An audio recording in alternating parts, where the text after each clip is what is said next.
నమస్తే, welcome to me TV Telugu news. ముందుగా headlines.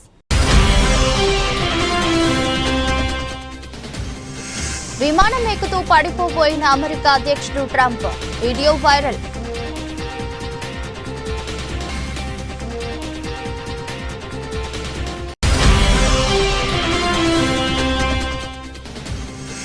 దేశంలో కొనసాగుతున్న కరోనా వైరస్ వ్యాప్తి, 24 గంటల్లో 358 మందికి పాజిటివ్.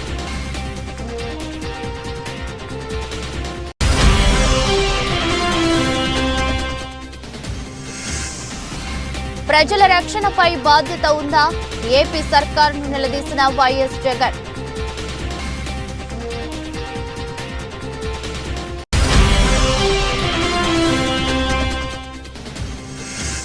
కాళేశ్వరం కమిషన్ ముందు హాజరైన హరీష్ రావు, కమిషన్ కు నేతృత్వం వహిస్తున్న జస్టిస్ పీసీ ఘోష్.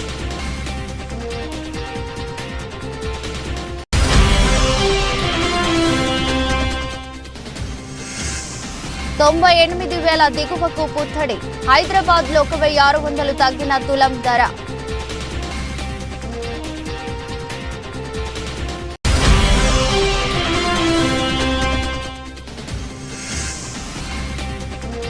టెన్నిస్ చరిత్రలో మరో అద్భుత ఫైనల్, ఫ్రెంచ్ ఓపెన్ విజేతగా అల్కరాజ్.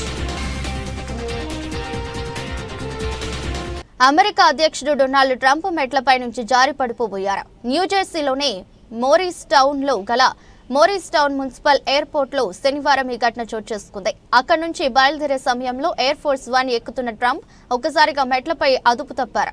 అయితే వెంటనే కోలుకొని పైకి లేచారు. రైలింగ్ ను పట్టుకుని లేచి విమానంలోకి ఎక్కేశారు. ఈ ఘటనలో అధ్యక్షుడికి ఎలాంటి ప్రమాదం జరగలేదు. ట్రంప్ తో పాటు ఎయిర్ ఫోర్స్ 1 ఎక్కేటప్పుడు అమెరికా విదేశాంగ కార్యదర్శి మార్కో రూబియో కూడా తడబడ్డారు. అధ్యక్షుడు ట్రంప్ కింద పడిపోబోతున్న వీడియో ప్రస్తుతం వైరల్ అవుతుంది. ఇది చూసిన నెటిజన్లు రకరకాలుగా కామెంట్స్ చేస్తున్నారు. గత అధ్యక్షుడు జో బైడెన్ తో ట్రంప్ ను పోలుస్తూ కామెంట్స్ చేస్తున్నారు. ఇదే బైడెన్ అయి ఉంటే ఈ పార్టీకి మీడియా నెట్వర్క్ లో బిగ్ బ్రేకింగ్ న్యూస్ వచ్చేది. ట్రంప్ మెట్లు ఎక్కలేకపోతున్నారు, ఆయన అధ్యక్షుడిగా ఉండటానికి అనర్హుడు అంటూ కామెంట్స్ చేస్తున్నారు. కాగా గత అధ్యక్షుడు జో బైడెన్ చాలాసార్లు ఎయిర్ ఫోర్స్ 1 విమానం ఎక్కుతూ కింద పడిపోబోయిన విషయం తెలిసిందే. దేశంలో కోవిడ్-19 వ్యాప్తి కొనసాగుతుంది. గత 24 గంటల్లో అంటే ఆదివారం ఉదయం 8 గంటల నుంచి సోమవారం ఉదయం 8 గంటల వరకు 358 కొత్త కేసులు వెలుగు చూశాయి. తాజా కేసులతో కలిపి దేశంలో యాక్టివ్ కేసుల సంఖ్య 6,491కి పెరిగింది. కేంద్ర ఆరోగ్య మంత్రిత్వ శాఖ డేటా ప్రకారం కేరళలో అత్యధికంగా 1,957 కేసులు యాక్టివ్ గా ఉన్నాయి. ఆ తర్వాత గుజరాత్ లో 980 కేసులు, పశ్చిమ బెంగాల్లో 747 కేసులు, ఢిల్లీలో 728 కేసులు, మహారాష్ట్రలో 607 కేసులు, కర్ణాటకలో 423 కేసులు యాక్టివ్ గా ఉన్నాయి. ఇక గత 24 గంటల్లో ఒక్క మరణం కూడా నమోదు కాకపోవడం ఊరటనిచ్చే విషయం. ఈ ఏడాది జనవరి నుంచి దేశంలో 65 మంది కరోనా వైరస్ కారణంగా మరణించారు. మరోవైపు కేసులు పెరుగుతున్న నేపథ్యంలో వైద్య సిబ్బంది సంసిద్ధతను తనిఖీ చేస్తున్నారు. అన్ని దవాఖానాలలో ఆక్సిజన్, ఐసోలేషన్ బెడ్స్, వెంటిలేటర్లు, ఇతర అత్యవసర ఔషధాలను అందుబాటులో ఉంచుకోవాలని రాష్ట్రాలను ఆదేశించింది.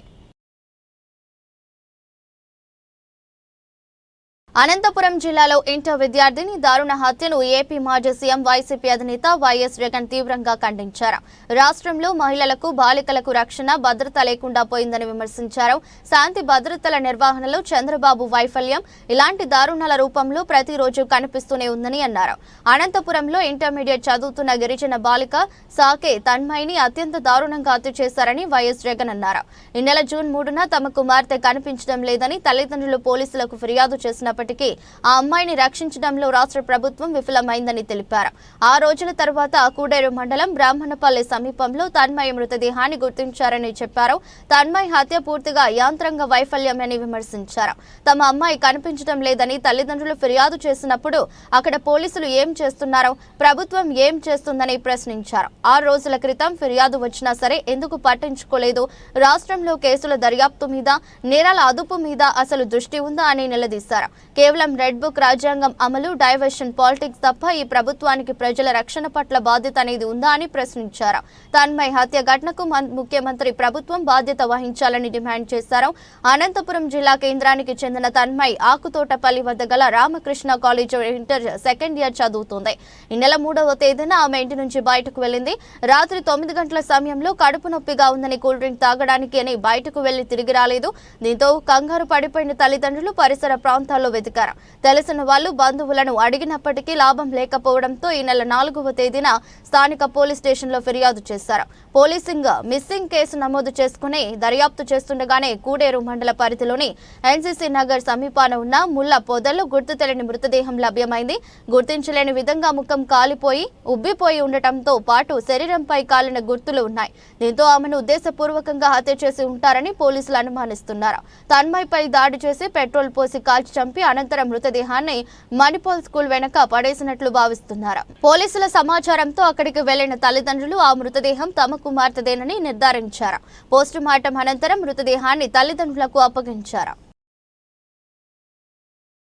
కాళేశ్వరం ప్రాజెక్టుపై విచారణ కోసం ఏర్పాటైన జస్టిస్ పీసీ ఘోష్ కమిషన్ ఎదుట నీటిపారుదల శాఖ మంత్రి మాజీ మంత్రి హరీష్ రావు హాజరయ్యారు. కమిషన్ కు నేతృత్వం వహిస్తున్న జస్టిస్ పీసీ ఘోష్ హరీష్ రావును విచారిస్తున్నారు. ఇప్పటికే అన్ని దశల్లో విచారణ పూర్తి చేసిన కమిషన్ ప్రస్తుతం రాజకీయ ప్రముఖులను విచారిస్తుంది.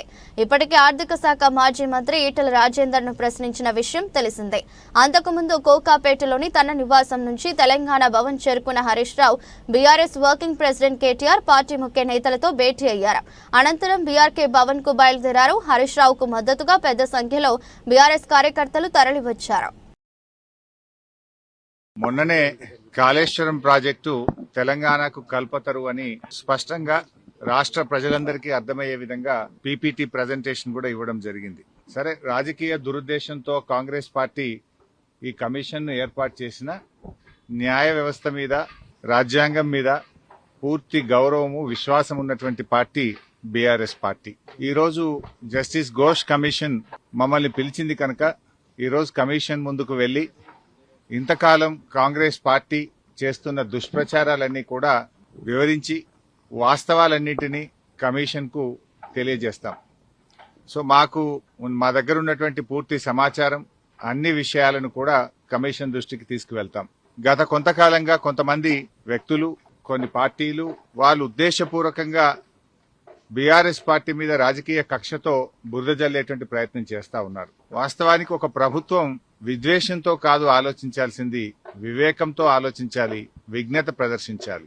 కానీ నేడు కాంగ్రెస్ ప్రభుత్వం విద్వేషంతో, రాజకీయ దురుద్దేశంతో మా మీద బురద జల్లాలని ఇవాళ రాష్ట్రానికి అన్యాయం చేస్తున్నారు. ముఖ్యంగా రైతులకు అన్యాయం చేసే ప్రయత్నం చేస్తా ఉన్నారు. నేను ఒకటే కోరుతా ఉన్నా, విజ్ఞత ప్రదర్శించండి, వివేకంతో ఆలోచించండి. ఈ రాజకీయాల కోసం తెలంగాణ రాష్ట్రం యొక్క నీటి హక్కులను కాలరాయొద్దు అని చెప్పి ఈ ప్రభుత్వానికి హితవు పలుకుతా ఉన్నాను. సరే, అంతిమంగా ఎందుకంటే మాకు రాజ్యాంగం మీద, దేవుడి మీద నమ్మకం ఉన్నటువంటి పార్టీ, అంతిమంగా న్యాయం గెలుస్తుంది, ధర్మం నిలబడుతుంది, వాస్తవాలు ప్రజలకు అర్థమవుతాయి. అందువల్ల ఈరోజు కమిషన్ ముందుకు వెళ్తున్నాం. కమిషన్ మమ్మల్ని అడిగిన ప్రతి ప్రశ్నకు పూర్తి స్థాయిలో సమాధానాలన్నీ కూడా చెప్తాం, వాస్తవాలన్నీ కూడా వివరిస్తాం. ముఖ్యమంత్రి రేవంత్ రెడ్డి సోమవారం ఢిల్లీ పర్యటనకు వెళ్లనున్నారు. ఉదయం 10:20 సమయంలో శంషాబాద్ ఎయిర్పోర్ట్ నుంచి సీఎం బయలుదేరనున్నారు. ఏఐసీసీ పెద్దలను కలవనున్నారు. కొత్తగా కేబినెట్ లోకి తీసుకున్న మంత్రుల శాఖల కేటాయింపుపై ఆయన దిష్టానంలో చర్చించనున్నట్లు సమాచారం. అలాగే పార్టీ కార్యవర్గ విస్తరణపై చర్చించనున్నట్లు తెలియవచ్చింది. స్థానిక సంస్థల ఎన్నికల ముందు ఎస్సీ వర్గీకరణ, బీసీ కులగణనపై భారీ బహిరంగ సభలు పెట్టాలని కాంగ్రెస్ నిర్ణయించింది. దీనికి సంబంధించి సభల తేదీలను ఫైనల్ చేసే అవకాశం ఉన్నట్లు సమాచారం. రాష్ట్ర మంత్రివర్గంలో కొత్తగా చోటు దక్కించుకున్న ముగ్గురికి నేడు రేపు శాఖలు కేటాయించే అవకాశం ఉందని ప్రభుత్వ వర్గాలు వెల్లడించాయి. ఆదివారం పొద్దుపోయాక కొత్త మంత్రులకు శాఖలు కేటాయిస్తారనే ప్రచారం సాగింది. సామాజిక మాధ్యమాల్లో వారికి ఏ శాఖలు కేటాయిస్తారో కూడా ప్రచారం జరిగింది.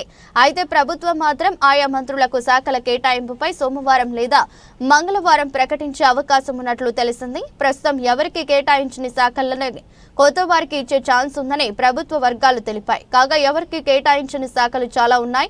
అవన్నీ కూడా సీఎం వద్దే ఉన్నాయి. వాటిలో విద్య, పురపాలక, home, SC, ST, minority welfare, commercial, tax, పశుసంవర్ధక శాఖ, న్యాయ, కార్మిక, మైన్స్ అండ్ జియాలజీ, క్రీడలు, యువజన శాఖతో పాటు మరికొన్ని శాఖలు సీఎం వద్దనే ఉన్నాయి. కాగా గడ్డం వివేక్ కు కార్మిక, మైనింగ్, క్రీడల శాఖ, అడ్లూరి లక్ష్మణ్ కుమార్ కు ఎస్సీ, ఎస్టీ సంక్షేమం, వాకిటి శ్రీహరికి పశుసంవర్ధక, యువజన, న్యాయ లేదా మత్స్యశాఖ కేటాయించే అవకాశం ఉన్నట్లు కాంగ్రెస్ సీనియర్ నేతల్లో చర్చ జరుగుతోంది. సీఎం రేవంత్ రెడ్డి తొలిదశ మంత్రివర్గ కూర్పు సమయంలో శాఖల కేటాయింపుపై హైకమాండ్ అభిప్రాయాన్ని పరిగణలోకి తీసుకున్నట్లు పార్టీ వర్గాలు వెల్లడించాయి. టీపీసీసీ అధికార ప్రతినిధి డాక్టర్ చరణ్ కౌశిక్ యాదవ్ మీడియా సమావేశం నిర్వహించారు. కాంగ్రెస్ పాలనలో అన్ని వర్గాల ప్రజలకు న్యాయం దక్కుతుంది. బడుగు బలహీన వర్గాలకు మంత్రివర్గంలో ప్రాధాన్యం. కాంగ్రెస్ ప్రభుత్వంలోనే సామాజిక న్యాయం సాధ్యం. ఇందుకు ప్రస్తుత మంత్రివర్గ విస్తరణే నిదర్శనం. రాహుల్ గాంధీ ఆలోచనల మేరకు కాంగ్రెస్ ప్రజా ప్రభుత్వం సామాజిక న్యాయానికి అధిక ప్రాధాన్యత ఇస్తుంది. రాష్ట్రంలో ప్రభుత్వం బాధ్యతాయుతంగా పాలన చేస్తుంది. తెలంగాణ రాష్ట్రంలో కాంగ్రెస్ ప్రభుత్వం సోషల్ జస్టిస్ ఉండే విధంగా మంత్రివర్గ కూర్పులో మనం ఒకసారి గమనించినప్పుడు తెలంగాణ రాష్ట్రంలో 15 మంది మంత్రి పదవులు ఉంటే 8 మంది ఎస్సీ, ఎస్టీ, బీసీలకు సంబంధించినటువంటి వ్యక్తులను రాష్ట్ర కేబినెట్లో తీసుకున్న సందర్భం. ఓసీ సామాజిక వర్గానికి సంబంధించి 7 మంది మాత్రమే. 15 మందిలో ఎస్సీ, ఎస్టీ, బీసీలు 8 మంది, ఓసీలు 7 మంది. అదే కాకుండా స్పీకర్ ఎస్సీ సామాజిక వర్గానికి సంబంధించినటువంటి ప్రసాద్ కుమార్ గారు, డిప్యూటీ స్పీకర్గా ఎస్టీ సామాజిక వర్గానికి సంబంధించి లంబాడ సామాజిక వర్గం నుంచి డాక్టర్ రామచంద్ర నాయక్ గారు.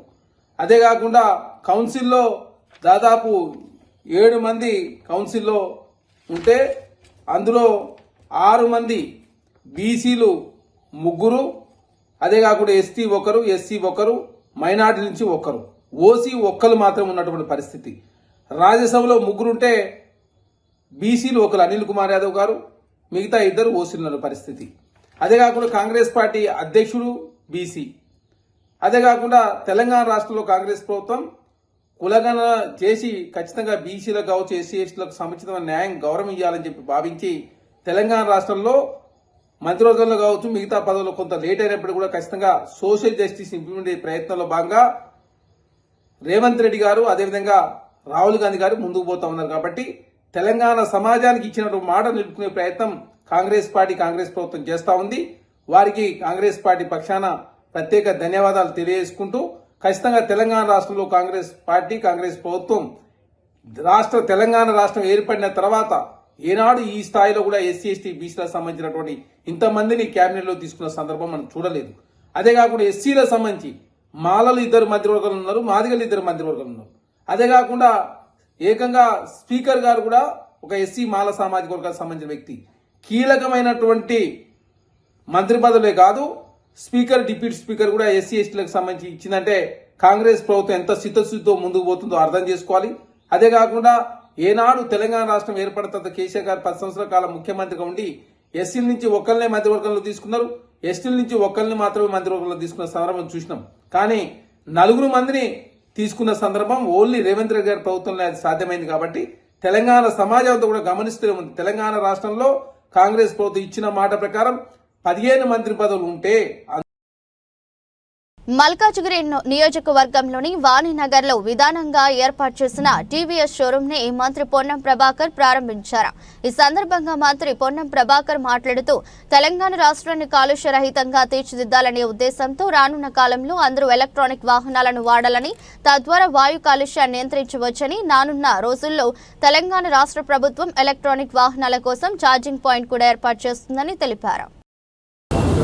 ఈరోజు మల్కాజ్గిరి ప్రాంతంలో ఇక్కడ 2 వీలర్ వాహనదారులకు అందుబాటులో ఉండాలని తెలంగాణ రాష్ట్రంలో మోటార్ ట్రాన్స్పోర్ట్ డీలర్ అయినటువంటి ఆదర్శ గ్రూప్ ఆఫ్ కంపెనీస్ ఎండి సత్యనారాయణ గారి ఆధ్వర్యంలో ఈరోజు ఇక్కడ టీవీఎస్ సుజుకి షోరూమ్ను ప్రారంభించుకోవడం జరిగింది. ఈ టీవీఎస్ షోరూమ్ వల్ల ఇక్కడ కన్జ్యూమర్స్కి అందరికీ కూడా 2 వీలర్స్ దగ్గర షోరూంలో అందుబాటులో రావడంతో పాటుగా టీవీఎస్ మారుతున్న కాలానికి అనుగుణంగా ఎప్పటికప్పుడు చిన్న మోపెడ్ నుంచి ఒక మంచి స్ట్రాంగ్ టూ వీలర్ దాకా తయారు చేసేటువంటి వ్యవస్థ ఇప్పుడు ఎలక్ట్రానిక్ రంగం లోపల కూడా కొత్తగా దేశంలోనే అత్యధికంగా మార్కెట్ అవుతున్నటువంటి ఈవీ టూ వీలర్ కూడా టీవీఎస్ ద్వారానే వస్తూ ఉంది. సో ఈ సందర్భంగా టీవీఎస్ అనేటువంటి ఒక బ్రాండ్ ఇమేజ్, టీవీఎస్కు సంబంధించినటువంటి లాంగెస్ట్ హిస్టరీ ఉన్నటువంటి కంపెనీ మోటార్ ఫీల్డ్ లోపల ప్రజల విశ్వాసం పొందుతూ హైయెస్ట్ సేల్స్ ఉన్నటువంటి కంపెనీ షోరూమ్ను ఈ ప్రాంతంలో ప్రారంభించుకున్న సందర్భంగా అందరికీ నా శుభాకాంక్షలు. ఈ ఎలక్ట్రానిక్ టూ వీలర్స్ను ఎక్కువగా వాడడం ద్వారా, ఎందుకంటే తెలంగాణ ప్రభుత్వం ఈవీ వెహికల్స్కు tax exemption, registration fee exemption ఇచ్చింది 2026 వరకు. దీనికి హైదరాబాద్లో పొల్యూషన్ను, హైదరాబాద్ వాతావరణ కాలుష్యం నుంచి రక్షించాలనే ఆలోచనతో తెలంగాణ ప్రభుత్వం ఈ విధానాన్ని తీసుకొచ్చింది. కాబట్టి నూతనంగా వాహనాలు కొనే వాళ్ళంతా కూడా కొంత ఛార్జింగ్ సెంటర్స్ రెడ్కో నుంచి ఏర్పాటు చేసే ప్రయత్నం కూడా జరుగుతూ ఉన్నాయి. ఎవరి ఇళ్లలో వాళ్ళు కూడా పెట్టుకోవచ్చు టూ వీలర్స్. కాబట్టి ఈ టూ వీలర్స్ రంగంలో కూడా ఎలక్ట్రిక్ వెహికల్స్ విప్లవం రావాలి. సిఎన్జి కావచ్చు, ఎల్పిజి కావచ్చు, మిగతా ఆటోస్లో కూడా పర్మిషన్ ఇచ్చినాం. ఆ విధంగా ఓఆర్ఆర్ లోపల హైదరాబాద్లో అన్ని ఈవీ, సిఎన్జి, ఎల్పిజి వాహనాలు రావాలని ఆకాంక్షిస్తూ ఉన్నాను. రాజేంద్ర నగర్ నియోజకవర్గం మైలార్దేవపల్లి డివిజన్ లక్ష్మీగూడ వాంబే కాలనీ వద్ద అత్తాపూర్ వద్ద 2 వేరే ప్రాంతాల్లో ఉద్రిక్తత చోటు చేసుకుంది. లక్ష్మీగూడ వాంబే కాలనీ వద్ద జంతువుల కళేబరాలు తరలిస్తున్న డీసీఎంను అడ్డుకున్న గోరక్షక్ సభ్యులు 2 డీసీఎం వ్యాన్లకు నిప్పు పెట్టారు. స్థానికుల సమాచారం మేరకు సంఘటనా స్థలానికి చేరుకున్న పోలీసులు ఫైర్ సిబ్బందికి సమాచారం అందించారు. సంఘటనా స్థలానికి చేరుకున్న ఫైర్ సిబ్బంది మంటలను పూర్తిగా అదుపులోకి తీసుకొచ్చారు. అత్తాపూర్ పోలీస్ స్టేషన్ పరిధిలో మల్లయ్య టవర్ వద్ద డీసీఎం వాహనంలో ఆవులను తరలిస్తూ ఉండగా గో రక్షక్ సభ్యులు అడ్డుకున్నారు. దీంతో అత్తాపూర్ లో ఉద్రిక్తత చోటు చేసుకుంది. 2 వర్గాల మధ్య గొడవ జరిగింది. అత్తాపూర్ వద్ద స్పాట్ చేరుకున్న పోలీసులపై పోలీసు వాహనంపై ఆందోళనకారులు దాడి చేశారు. దీంతో 2 పోలీసులకు గాయాలయ్యాయి. పోలీసు వాహనం ధ్వంసమైంది. అత్తాపూర్, మైలార్దేవపల్లి పోలీస్ స్టేషన్లను సైబరాబాద్ సిపి అవినాష్ మహంతి సందర్శించారు. ఇప్పుడు కొంచెంసేపు ముందు ఇక్కడ మన మైలార్దేవపల్లి పిఎస్ లిమిట్స్లో లక్ష్మీగూడ, మన రాజకొండ, జల్పల్లి బార్డర్లో ఒక చిన్న ఇన్సిడెంట్ జరిగింది. కొన్ని డీసీఎంస్లో ఈ యానిమల్ క్యార్కస్ క్యారీ చేసుకొని తీసుకెళ్తుంటే కొందరు దానికి ఆపి అడ్డంగా దానికి దాంట్లో ఉన్న డ్రైవర్ వేరే వాళ్ళకి అసాల్ట్ చేయడం అండ్ దానికి వెహికల్స్కి డ్యామేజ్ చేయడం, దాంట్లో ఫైర్ పెట్టడం అది చేశారు కొంచెంసేపు ముందు. సో వెంటనే పోలీస్ వచ్చి క్రౌడ్కి డిస్పర్స్ చేసింది. ఇంజర్డ్ వాళ్ళకి మెడికల్ కోసం పంపించింది అండ్ కేసు కట్టి కొందరికి ఆల్రెడీ కస్టడీలో తీసుకోవడం జరిగింది. మిగతా వాళ్ళు కూడా ఐడెంటిఫై చేసి దీంట్లో పాల్గొన్న వాళ్ళకి కస్టడీలో తీసుకుంటారు. సో అది బేసికలీ ఒక హాఫ్ అన్ అవర్ కొంచెం క్రౌడ్ గ్యాదర్ అండ్ ఆల్ ఉండేది. ఇప్పుడు ఫోర్స్ వచ్చేసి అందరికి డిస్పర్స్ చేస్తుంది. ముందు కూడా మేము ఇదే చెప్తూ ఉన్నాము దట్ ఏమైనా ఇష్యూ ఉంటే ఫస్ట్ పోలీస్కి చెప్పండి. ఇన్స్టెడ్ ఆఫ్ మీ చేతిలో ఈ సిచ్యువేషన్ తీసుకోకుండా పోలీస్కి ఇన్ఫార్మ్ చేస్తే చట్ట ప్రకారంగా ఏం చేసుకోవాలి పోలీస్ చేసుకుంటుంది. దానికి కొందరు అతి ఉత్సాహంతో ఇలాగా చేశారు. సో దాని మీద what ever legal action is required అది ఫాలో అవుతుంది. ఎక్కడికి వెళ్తుంది? ఇవి సిటీలో బహదూర్పుర నుంచి అక్కడ కలెక్ట్ చేసుకొని యానిమల్ కార్కస్కి ఇక్కడ జల్పల్లిలో డంప్ చేయడానికి వెళ్తున్నాయి. సో వెళ్తుంటే ఇక్కడ దారిలో ఇక్కడ ఆపారు. కాంగ్రెస్ ఎమ్మెల్యేలు ఉన్న చోటనే ఎక్కువ నిధులు ఇస్తున్నారని, బీఆర్ఎస్ ఎమ్మెల్యేలు ఉన్న చోట నిధులు ఇవ్వకుండా అడ్డంకులు సృష్టించి ఇబ్బందులకు గురి చేస్తున్నారని కూకట్పల్లి ఎమ్మెల్యే మాధవరం కృష్ణారావు ధ్వజమెత్తారు. కూకట్పల్లి నియోజకవర్గ బోయిన్పల్లి డివిజన్లో అస్మత్ చెరువు ప్రాంతంలో పరిశీలించి ప్రజల సమస్యలను అడిగి తెలుసుకున్నారు. నెలకు జీహెచ్ఎంసీ నుంచి వచ్చే 60 లక్షల రూపాయల నిధులు మాత్రమే ఇస్తున్నారని, నియోజకవర్గ అభివృద్ధికి 30 కోట్ల రూపాయలు అవసరం ఉండగా ఎన్నోసార్లు ముఖ్యమంత్రి దృష్టికి తీసుకువెళ్లినా ఒక్క రూపాయి కూడా కేటాయించలేదని ఎమ్మెల్యే కృష్ణారావు వాపోయారు. ప్రజల సమస్యలు పరిష్కరించకపోతే పెద్ద ఎత్తున ఆందోళన చేస్తామని కృష్ణారావు హెచ్చరించారు. అధికారులు ఏ పని చేయమన్నా నిధులు లేవని చెబుతున్నారని, కాంగ్రెస్ ప్రభుత్వం అధికారంలోకి వచ్చిన తర్వాత ఎలాంటి అభివృద్ధి జరగలేదని, బీఆర్ఎస్ ప్రభుత్వంలో కేటాయించిన నిధులతోటే అంతంత మాత్రమే అభివృద్ధి జరుగుతుందని ఎమ్మెల్యే అన్నారు. సుమారుగా 10-16 కోట్ల రూపాయలతో డెవలప్ చేస్తూ ఉన్నాం. దాని భాగంగానే రిటర్నింగ్ వాళ్ళు కూడా ఈ మధ్యలోనే శాంక్షన్ ఇచ్చాం. సుమారుగా 1.6 lakhs. దీన్ని పరిశీలించినట్టయితే బాగుంటుందని చెప్పి మన ఇన్స్పెక్షన్ నేను కార్పొరేట్గా ఇన్స్పెక్షన్ చేశాం. ఇక్కడ వాతావరణం చూస్తామంటే పార్కింగ్ ఎక్కువ ఉంది. మనం చేసిన డెవలప్మెంట్ పక్క పెట్టి కార్లు అవి పెట్టేసి నాశనం చేసే ప్రమాదం కాబట్టి నా ఆఫీసర్ దృష్టికి తీసుకెళ్తాను. ఇది కనీసం ఒక 4-5 నెలల లోపల కంప్లీట్ చేసి ప్రజలకు అందుబాటు చేయడానికి. ఎందుకంటే కోనేరు కట్టించాం బతుకమ్మ పండుగకు బ్రహ్మాండంగా ఉండడానికి. వినాయక చవితికి కూడా కోనేరు ద్వారానే ఏ విధంగా ఉందాం. ఇలా హైదరాబాద్ నగరంలో వినాయక సాగర్ తర్వాత ఇది ఒక 3వ వినాయక నిర్మాణం జరగబోతుంది. కాబట్టి ఒక మంచి నీటి చేసి పైన ఎవరు వెహికల్స్ రాకుండా గేట్లు పెట్టేసి మంచిగా చిన్నపిల్లలు ఆడుకునే విధంగా వాళ్ళ ఎక్విప్మెంట్ పెట్టేసి యోగా సెంటర్ లాగా ప్లాన్ చేసి వాకింగ్ ట్రాక్ ప్లాన్ చేసి ఇవన్నీ కూడా బ్రహ్మాండంగా చేయబోతా ఉన్నాం. ఎందుకంటే ఇక్కడ ఉన్న ప్రజలందరికీ ఎక్కడ పార్క్ లేదు కాబట్టి ఇదే ఒక పార్క్ విధంగా జిమ్ములు, లేడీస్కు జెంట్స్కు జిమ్ములు, ఓపెన్ జిమ్ములు ప్లాన్ చేస్తూ ఉన్నాం. ఇవన్నీ కూడా కంప్లీట్ అయిపోయినట్టయితే ఇక్కడ ప్రజలకు సుమారు 30-40 కాలనీలు ఉన్నాయి కాబట్టి వాళ్ళకి బ్రహ్మాండమైనటువంటి వాతావరణం ఉంటుంది. దాని భాగంగా ప్రయత్నం చేస్తూ ఉన్నాం. ఇప్పటికే 2 ఏళ్ళు 3 ఏళ్ళ వర్క్ స్టార్ట్ అయిపోయి ఇంకొక 6-7 నెలల్లో కంప్లీట్ చేయాలనే ఆలోచనతోనే ఈరోజు ఈ కార్యక్రమం పెట్టుకున్నాం.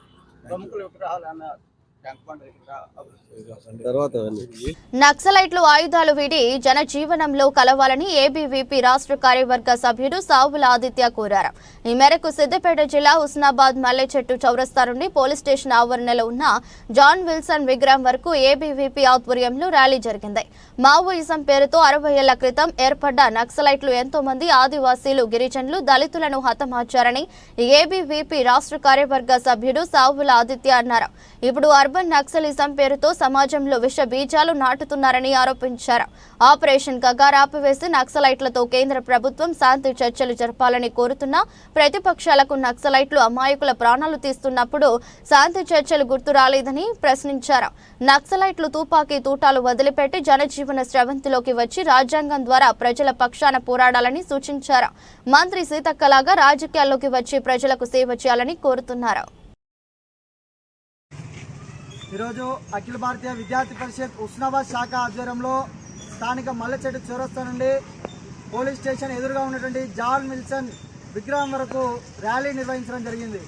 ఎందుకు అనగా ఈరోజు దేశంలో నక్సలైట్లకు వ్యతిరేకంగా ఈ యొక్క రైట్ వింగ్ పోరాటం చేస్తున్న సందర్భంలో ఈరోజు దేశానికి స్వాతంత్రం వచ్చి 75 ఏళ్ళు గడుస్తున్నప్పటికీ ఈ యొక్క గత 60 సంవత్సరాలకు ముందు ప్రారంభమైన మావోయిజం పేరుతోటి నక్సలైట్లు గిరిజనులను, ఆదివాసీలను, దళితులను అనేక మందిని పొట్టన పెట్టుకున్నటువంటి పరిస్థితి మనం అందరం చూసినాం. ఈరోజు వారికి మద్దతుగా నక్సలైట్లు ఈ యొక్క అర్బన్ నక్సలైట్ల పేరుతోటి యూనివర్సిటీలో ఉన్నటువంటి ప్రొఫెసర్లు, లేకపోతే కళాకారుల పేరుతోటి, లేకపోతే మానవ హక్కుల పేరుతోటి అంబేద్కరిజం, బ్లూయిస్ట్, రెడ్డిస్ట్ అని చెప్పి వీళ్ళు ఈ యొక్క దేశంలో ఒక విషయాన్ని నింపే ప్రయత్నం చేస్తూ ఉన్నారు. ఈరోజు ఈ సందర్భంలో ఆపరేషన్ కగార్ జరుగుతున్నటువంటి సందర్భంలో కొందరు అపర మేధావులు ఏం మాట్లాడుతున్నారంటే ఈ యొక్క కగార్ను వెంటనే ఆపివేసి నక్సలైట్లతోటి చర్చలు జరపాలి అంటున్నారు. ఎందుకోసం చర్చలు జరపాలి అని ఏబీపీ ప్రశ్నిస్తూ ఉన్నది. 60 సంవత్సరాలలో సుమారు 1,00,000కు పైగా గిరిజనులను, ఆదివాసీలను, గోండు బిడ్డలను, దళితులను చంపినటువంటి నక్సలైట్లతోటి చర్చలు ఎందుకు జరపాలి? అప్పుడు శాంతి చర్చలు ఎందుకు గుర్తు రాలేదు? అదేవిధంగా ఇక్కడ ఉన్నటువంటి రామారం చౌరస్తాలో కావచ్చు, 1991లో ఏదైతే బాంబు మందు పాత్ర పేలుల్లో రికార్డు స్థాయిలో దూసుకుపోయిన బంగారం ధరలు క్రమంగా దిగొస్తున్నాయి. అంతర్జాతీయంగా ఉద్రిక్తత పరిస్థితులు తగ్గుముఖం పట్టడం, అమెరికా అధ్యక్షుడు డొనాల్డ్ ట్రంప్ తీసుకున్న ప్రతీకార సుంకాలపై అక్కడి కోర్టు అభ్యంతరాలు వ్యక్తం చేయడంతో ధరలు భారీగా తగ్గాయి. ఇదే క్రమంలో గత వారంలో ₹1,00,000 అధిగమించిన పుత్తడి ధర భారీగా తగ్గింది. ప్రస్తుతం హైదరాబాద్ బులియన్ మార్కెట్లో 99.9% స్వచ్ఛత కలిగిన బంగారం ధర 98,000 దిగువకు పడిపోయింది. 10 గ్రాముల గోల్డ్ ధర 1,630 తగ్గి 97,970కి దిగొచ్చింది. అంతకుముందు ఇది 99,600గా ఉన్నది. అలాగే 22 క్యారెట్ల 1,500 తగ్గి 89,800కి తగ్గింది. గత కొన్ని రోజులుగా రికార్డు స్థాయిలో దూసుకుపోయిన వెండి శాంతించింది. పారిశ్రామిక వర్గాలు, నాణ్యాల తయారీదారుల నుంచి కొనుగోలు పూర్తిగా నిలిచిపోవడంతో దేశీయంగా ధరల్లో పెద్దగా మార్పులు చోటు చేసుకోలేదు. హైదరాబాద్ లో కిలో వెండి 1,18,000 వద్ద కొనసాగుతుంది. ప్రస్తుత నెలలో కిలో వెండి ఏకంగా 6,000కు పైగా ఎగబాకినట్టు అయింది. బంగారం ధరలు భారీగా తగ్గబోతున్నాయంటే అవునంటున్నాయని ఇండస్ట్రీ వర్గాలు వచ్చే 2 నెలల్లో 12 నుండి 15% వరకు తగ్గి 85,000కు తులం ధర దిగిరానున్నట్టు బ్రోకరేజ్ సంస్థ క్వాంట్ మ్యూచువల్ ఫండ్ అంచనా వేస్తోంది. ప్రస్తుతం ఢిల్లీ బులియన్ మార్కెట్లో తులం ధర 98,000 స్థాయిలో కదలాడుతుంది. ఈ సంవత్సరంలో ఇప్పటి వరకు 34% పెరిగి చారిత్రక గరిష్ట స్థాయికి చేరుకున్న గోల్డ్ ధర స్వల్ప కాలంలో భారీగా పడిపోనున్నదని వెల్లడించింది. మరో రేటింగ్ ఏజెన్సీ మార్నింగ్ స్టార్ కూడా గోల్డ్ ధర 38% పడిపోనున్నదని అంచనా వేస్తుంది. అంతర్జాతీయ మార్కెట్లో ఔన్స్ గోల్డ్ ధర $3,361.73 వద్ద ట్రేడ్ అవుతుంది.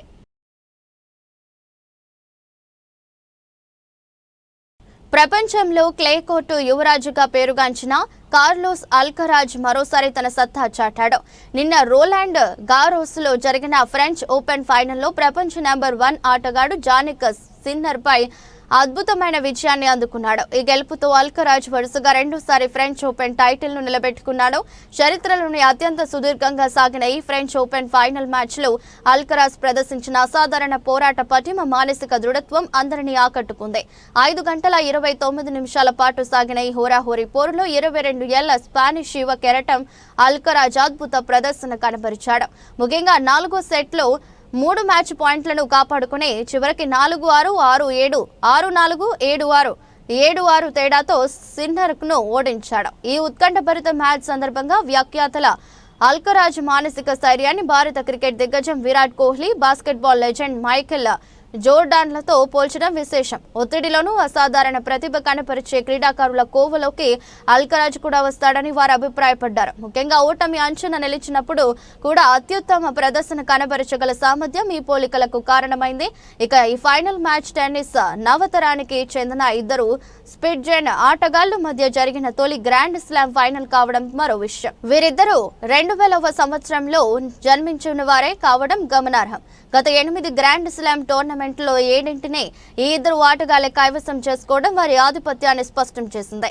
ఈ విజయంతో అల్కరాజ్ సిన్నర్ పై తన ఆధిపత్యాన్ని 5వసారి వరుసగా నిరూపించుకోగా మేజర్ టోర్నమెంట్లలో సిన్నర్ వరుసగా 20 విజయాల పరంపరకు తెరపడింది. ఈ టోర్నమెంట్లో 14 సార్లు విజేతగా నిలిచిన రాఫెల్ నాదల్ భావోద్వేగపూరిత వీడ్కోలు తీసుకున్న కొద్ది వారాల్లోనే అల్కరాజ్ ఈ విజయం సాధించడం ప్రాధాన్యతను సంతరించుకుంది.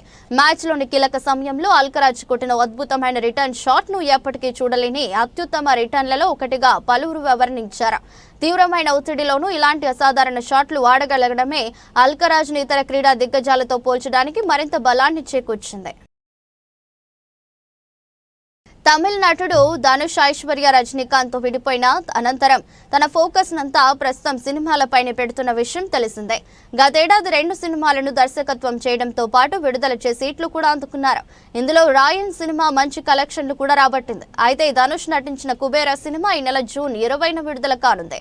మరోవైపు అతడి దర్శకత్వంలో రానున్న ఇడ్లీ కొట్టు శరవేగంగా షూటింగ్ జరుపుకుంటుంది. అయితే ఈ సినిమాలు లైన్ లో ఉండగానే మరో బాలీవుడ్ ప్రాజెక్ట్ ను కూడా కంప్లీట్ చేస్తున్నాడు ధనుష్. తనకు బాలీవుడ్ లో రాన్ జానా వంటి సూపర్ హిట్ ని ఇచ్చిన దర్శకుడు ఆనంద్ ఎల్ రాయ్ తో ధనుష్ ఒక సినిమా చేస్తున్నాడు. తేరే ఇష్క్ మే అంటూ రాబోతున్న ఈ సినిమాలో ధనుష్ ఎయిర్ ఫోర్స్ అధికారిగా కనిపించబోతున్నాడు. అయితే ఈ సినిమాకు సంబంధించిన కొన్ని ఫోటోలు ప్రస్తుతం ఆన్లైన్ లో వైరల్ అవుతున్నాయి. ఇందులో కృతి సనన్ కథానాయికగా నటిస్తున్నట్లు సమాచారం. వార్తలు ముగించే ముందు మరోసారి హెడ్లైన్స్. విమానం ఎక్కుతూ పడిపోబోయిన అమెరికా అధ్యక్షుడు ట్రంప్, వీడియో వైరల్.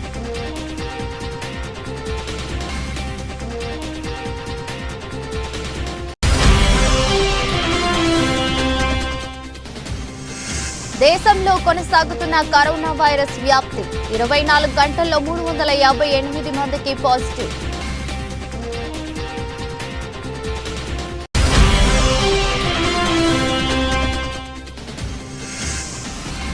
ప్రజల రక్షణపై బాధ్యత ఉందా?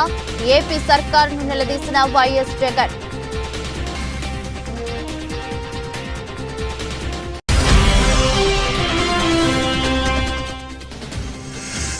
కాళేశ్వరం కమిషన్ ముందు హాజరైన హరీష్ రావు. కమిషన్ కు నేతృత్వం వహిస్తున్న జస్టిస్ పిసి ఘోష్.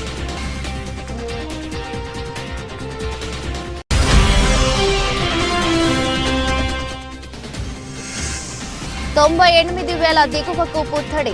హైదరాబాద్ లో 1,600 తగ్గిన తులం ధర.